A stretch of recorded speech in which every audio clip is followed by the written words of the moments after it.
तो जैसा कि हमने लास्ट एपिसोड में देखा था, फैंग उस बैटल को जीत जाता है, लेकिन इससे फैंग बिल्कुल भी खुश नहीं होता। फैंग लॉन्ग हाउ को समझाता है कि मैं पूरी तरह थक चुका हूँ और मैं बस हार मानने ही वाला था, लेकिन लॉन्ग हाउ उसकी बात नहीं सुनता। इसके बाद वो अनाउंसमेंट करता है कि मैं बैटल हार चुका हूँ और फैंग जीत चुका है, और लॉन्ग हाउ वहाँ से मुस्कुराते हुए निकल जाता है। जिसके बाद हम देखते हैं कि मेजबान मैंसन में उसे पनिश किया जा रहा था क्योंकि उसने फैंग के ऊपर हिडन वेपन का इस्तेमाल नहीं किया और हार के वापस आ गया। अब आगे एपिसोड की स्टार्टिंग में हम देखते हैं कि फैंग लॉन्ग हाउ की सिस्टर के साथ होता है। उसकी सिस्टर फैंग से पूछती है कि ब्रदर लॉन्ग हाउ अभी तक क्यों नहीं आए। कल उन्होंने कहा था कि वो जल्दी लौट आएंगे, लेकिन इतनी देर हो गई, वो अभी तक नहीं आए। तो ये सुनकर फैंग समझ जाता है कि चैंगसी लॉन्ग हाउ को हारने की वजह से पनिश कर रहा होगा। फैंग उसकी सिस्टर से बोलता है कि तुम बिल्कुल चिंता मत करो, वो जल्दी लौट आएगा। इसके बाद हमारा व्यू शिफ्ट होता है और हम देखते हैं कि एक आदमी लॉन्ग हाउ को लात मारता है और कहता है कि क्या तुम बेवकूफ हो, तुम्हें फैंग के सामने हार मानने की क्या जरूरत थी,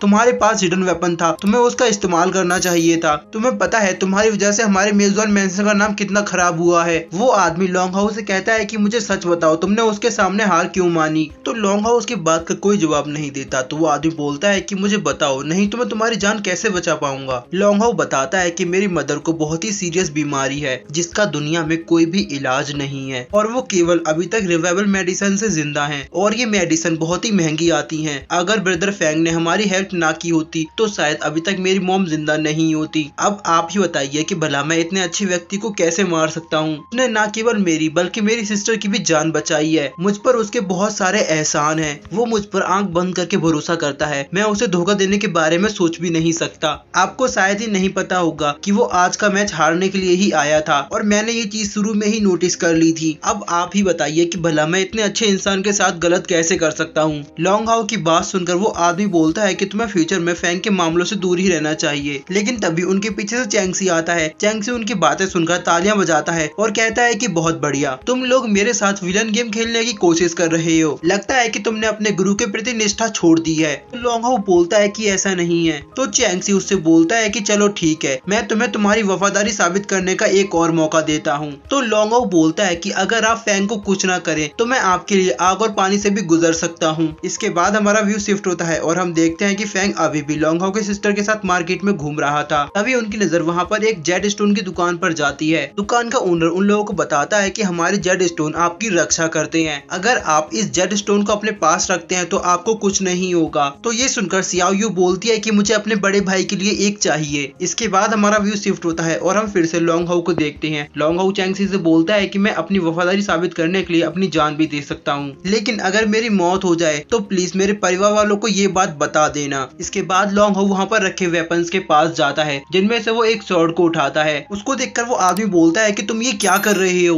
तो लॉन्ग हाउ बोलता है कि मैं अपनी वफादारी साबित करने के लिए अपना बलिदान दे रहा हूँ। वहीं दूसरी तरफ हम सियाओ यू को देखते हैं, जो कि लॉन्ग हाउ को वो जेट टोकन देने के लिए काफी खुश हो रही थी। लेकिन जैसे ही लॉन्ग हाउ उस स्वॉर्ड से अपनी गर्दन पर वार करता है, वैसे ही सियाओ यू के हाथ से वो टोकन छूट जाता है और जमीन पर गिरकर टूट जाता है। इधर हम देखते हैं कि सियाओ यू की मौत हो जाती है। अभी वहाँ एक सर्वेंट सियाओ यू की लाश को ढकता है और वो चैंगसी से पूछता है कि इसका क्या करना है। वो आदमी उस सर्वेंट से बोलता है कि ये एक वफादार इंसान है, इसीलिए इसकी बॉडी को सम्मान पूर्वक इसके परिवार वालों को लौटा देना चाहिए। तो उसकी बात सुनकर चैंगसी बोलता है कि तुमने क्या कहा वफादार, इसने अपने दोस्त के कारण अपने मास्टर को धोखा दिया है। भला ऐसा इंसान वफादार कैसे हो सकता है, ये तो एक धोखेबाज है। ऐसे इंसान की लाश को तो शहर के चौराहे पर टांग देना चाहिए, जो कि बाकी सभी लोगों के लिए एक सबक होगा। भविष्य में जो भी व्यक्ति ऐसी गलती करेगा उसको इससे भी ज्यादा कड़ी सजा मिलेगी। इसके बाद चैंगसी बोलता है कि लॉन्ग हाउ को अपनी फैमिली बहुत ही ज्यादा पसंद थी, इसीलिए उसके साथ उसकी पूरी फैमिली को भी दफना दिया जाए। इसके बाद चैंगसी वहाँ से निकल जाता है। अब हम देखते हैं कि वो सर्वेंट उस आदमी से पूछता है कि क्या आप सच में ऐसा करने वाले हैं। तो वो आदमी कहता है कि बिल्कुल नहीं, मैं चैंगसी का कोई पालतू कुत्ता नहीं कि जैसा वो कहेगा मैं वैसा करूंगा।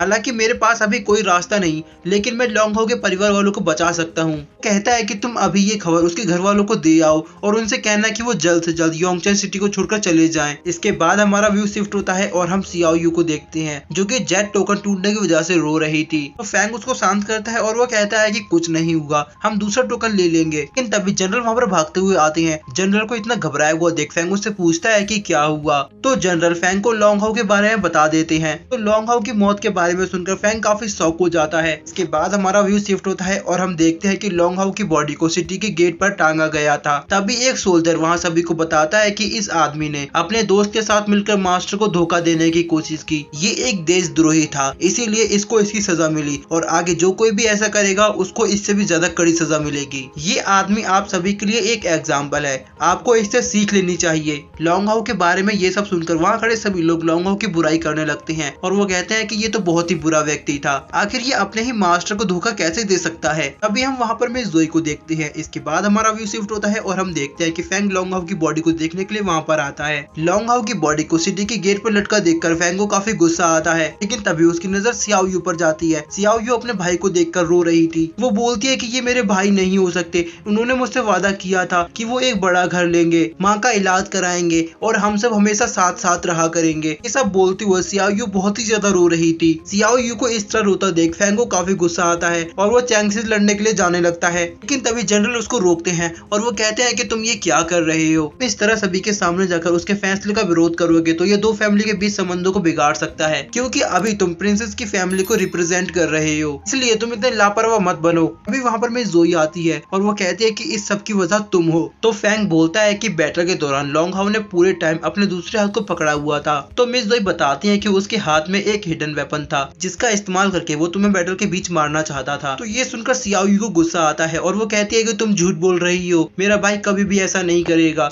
मिस जोई बोलती है कि हाँ बेशक, और इसीलिए उसका ये हाल हुआ है। प्यार हर इंसान को कमजोर बना देता है और तुम अपनी दोस्त की बॉडी पाने के लिए अभी जो करने जा रहे हो वो एक बेवकूफी से ज्यादा कुछ नहीं। इसके बाद मिस जोई वहाँ से चली जाती हैं। तभी फैंग बोलता है कि इसने सच कहा, इस सब का कारण मैं हूँ, मेरी ही वजह से लॉन्ग हाउ की मौत हुई, मेरी ही वजह से उस पर इतने सारे इल्जाम लगे, मेरी ही वजह से सियाओ यू ने अपने भाई को खोया है। फैंग को अपने ऊपर बहुत ज्यादा गुस्सा आ रहा था। तो जनरल फैंग को शांत करते हैं। फैंग जनरल से बोलता है कि जब से मैं यहाँ आया हूँ आप मुझे हमेशा ही धर्म के बारे में बताते रहते हैं, मैंने लॉन्ग हाउ के मुंह से भी इसके बारे में बहुत बार सुना है, आप मुझे बताइए कि क्या कोई धर्म किसी की जान से भी बढ़कर होता है। तो जनरल बोलते हैं कि बिल्कुल नहीं। फैंग जनरल से बोलता है कि मुझे अपने दोस्त की बॉडी वापस चाहिए और उस पर लगे गलत इल्जामों को भी मुझे हटाना है। फैंग कहता है कि ये करना बिल्कुल सही है, इसीलिए आप मुझे मत रोकिएगा, इस बार किसी भी फैमिली का रिप्रेजेंटेटिव बनकर नहीं बल्कि अपने दोस्त की तरफ से जा रहा हूँ। फैंग अपना टोकन जनरल को वापस देता है, जिसके बाद वो अपनी दोस्त की बॉडी पाने के लिए उसके पास वापस जाने लगता है। वहीं हम देखते हैं कि लॉन्ग हाउ की बॉडी को अब गेट से नीचे गिराया जाने वाला था। फैंग भागकर जल्दी से उसके पास जाता है और इसी के साथ हमारा आज का ये एपिसोड यहीं एंड हो जाता है।